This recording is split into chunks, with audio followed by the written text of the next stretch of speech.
السلام علیکم سامعین، 10 رمضان المبارک اور 21 مارچ ہے۔ خبر کا عنوان ہے جامعہ رحیمیہ مہدیان کے شیخ الحدیث کا انتقال، انا للہ و انا الیہ راجعون۔ مرحوم کی تدفین آج بعد نماز ظہر مہدیان میں ہی ہوگی۔ خبر تفصیل سے سن لیجیے۔ جامعہ رحیمیہ مہدیان دہلی کے شیخ الحدیث مفتی عزیز الرحمن چمپارنوی کا تقریباً 70 سال کی عمر میں لمبی بیماری کے بعد کل انتقال ہو گیا ہے۔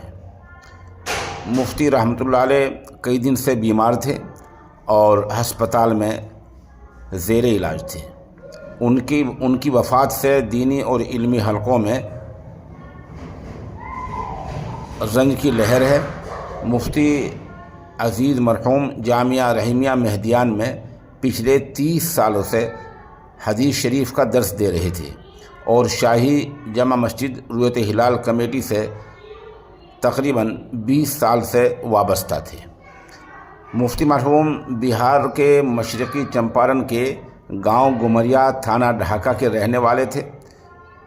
ان کے والد صدیق صاحب کا کالنگ پونگ دارجلنگ میسکا کا کاروبار تھا، وہیں مفتی رحمۃ اللہ علیہ کی ولادت ہوئی۔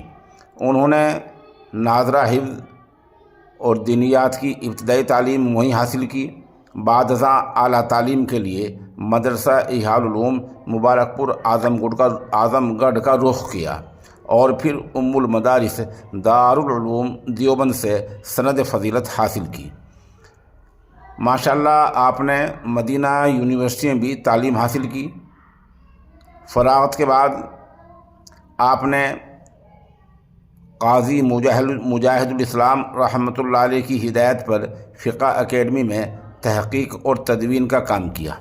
لکھنے کا، پڑھنے کا جو مسائل ہیں ان کے مراجع حاصل کرنے کا یہ کام کیا۔ یہ ایک بڑا کام ہوتا ہے۔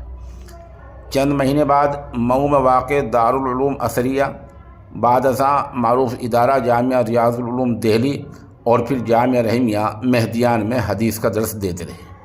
ان کے ہزارہ شاگرد ملک اور بیرون ملک علوم نبویہ کی شمع روشن کر رہے ہیں۔ مفتی صاحب ماشاءاللہ کئی کتابوں کے مصنف اور مؤلف تھے۔ مواعظ حسنہ کے تعلق سے لکھی گئی ایک کتاب اصلاحی تقریریں مدارس میں کافی مقبول ہوئی۔ ان کی ایک کتاب عربی زبان میں ہے، القول المستحسن فی دفع السنن، یہ منظر عام پر آ چکی ہے، جس میں علامہ ناصر الدین البانی کے علمی اشکالات کے مسکت اور مدلل جواب دیے گئے ہیں۔ مفتی صاحب نہایت متقی، پرہیزگار اور سادگی پسند انسان تھے۔ نمود و نمائش اور تصنع بناوٹ سے دور رہتے تھے۔ بڑے بڑے اجلاس اور میٹنگوں میں بھی سادہ لباس میں ہی شریک ہوا کرتے تھے۔ جامعہ رحیمیہ مہدیان کے تمام اساتذہ مرحوم کے پسماندگان کے غم میں برابر کے شریک ہیں۔ مفتی مرحوم کے پسماندگان میں اہلیہ، ایک بھائی، ایک بہن اور ایک متبنہ گود لیا بیٹا، اور اس طرح دیگر اقارب اور ہزاروں شاگردان نشید ہیں۔ یقیناً ان کی وفات سے دہلی اور ملک کی دیگر ریاستوں میں غم کا ماحول ہے، اور ایک ایسے عالم کی موت ہے جس کے بارے میں ہم کہہ سکتے ہیں موت العالم موت العالم۔ ان کے شاگردان نشید کی ایک جھلک کا اندازہ اس طرح لگایا جا سکتا ہے کہ اردو زبان کے مشہور روزنامہ انقلاب میں آج بھی ان کے کئی شاگرد کام کرتے ہیں، جن میں مولانا اسماعیل صاحب ہیں، مولانا جاوید عالم ہیں، مولانا مظہر خان ہیں، یہ ان کے سب شاگرد ہیں۔